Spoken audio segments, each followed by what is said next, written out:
Honourable Nanaya Mahuta. Tēnā koe, tēnā koutou. Tēnei e tū ana ki te tuku aku mihi mai oha ki a koutou Ngati Whatua ki Kaipara.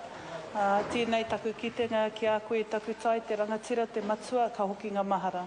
Ka hoki ngā mahara, ki a rātou katoa e kawea nei tēnei kaupapa I mua I te araoro o te kāwanatanga, I mua o te araoro o te karauna. Ahakoa koa ngaro I te tirohanga kanohi, kei kōnei rātou I tēnei wā hei arahi ngā whakaaro o te nākau e pāne ki ngā kōrero I puta mai. Kia koe anō hoki nei ra koutou katoa. Gives me great pleasure to be able to support the third reading of the Ngati Whatua ki Kaipara Claim Settlement Bill. I'll take a brief call, but it's not to disrespect Ngati Whatua, it's to affirm something that's very interesting that's happening today. Now, we've debated a lot of settlement bills in this House. I would say that this bill, in 2 words, is smart and agile. Smart because it recognises that the context for its historical treaty claims exists within actually something that big that's happening within New Zealand, and that is the growth of Auckland. There's no doubt about it that Ngati Whatua in Kaipara and in Ōrākei will have a deep impression on the way in which Auckland will grow now and into the future. Agile because some of the pillars within this particular bill affirms the ongoing interests that Ngati Whatua ki Kaipara will seek to have established and recognised within the context of our modern legislative environment. For example, the recognition of covenants, conservation covenants and the interplay with the Conservation Act is very much a here-now issue. If Auckland wants to continue to maintain green space within the isthmus, then within the rohe of Ngati Whatua ki Kaipara, there will be no doubt that they will have some very strong views about how that could happen.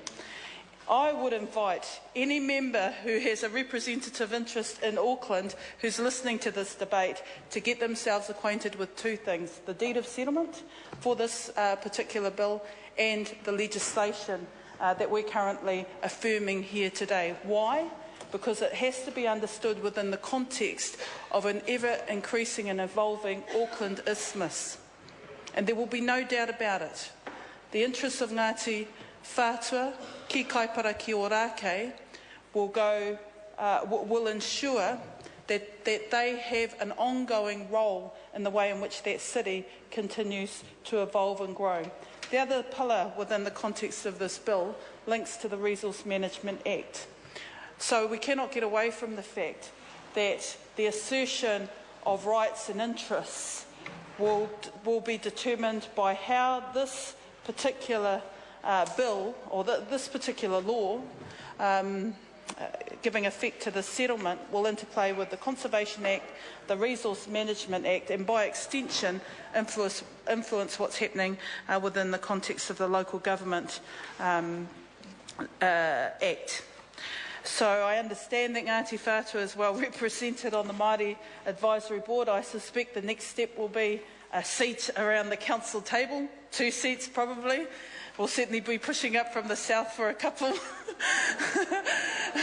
but the general purview of interest is that our largest city in this country will be heavily influenced by the footprints and the handprints of the ancestors who have traditionally walked the Auckland Isthmus, and their descendants will make sure that they will be at the forefront of modern urban development while retaining some of the strong values that they have as Māori. So I applaud Ngati Whatua. I applaud them for, again, a smart and agile settlement.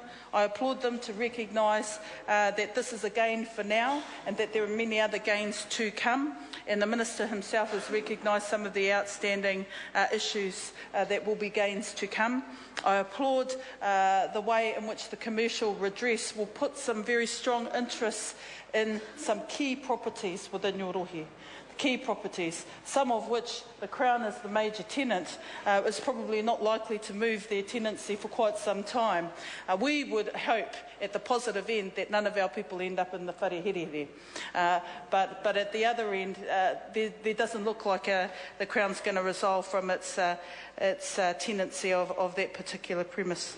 And also in the education lens, I would hazard a guess that in 10 years' time, when we look to review some of the gains of Ngati Whatua in the education space, they will show themselves to be strong leaders in showing a different way of doing things in education, but for the betterment of their people. So this is a brief call, but it's not to disrespect Ngati Whatua, it's just to say, well done, it's a smart and agile settlement. I don't say that often.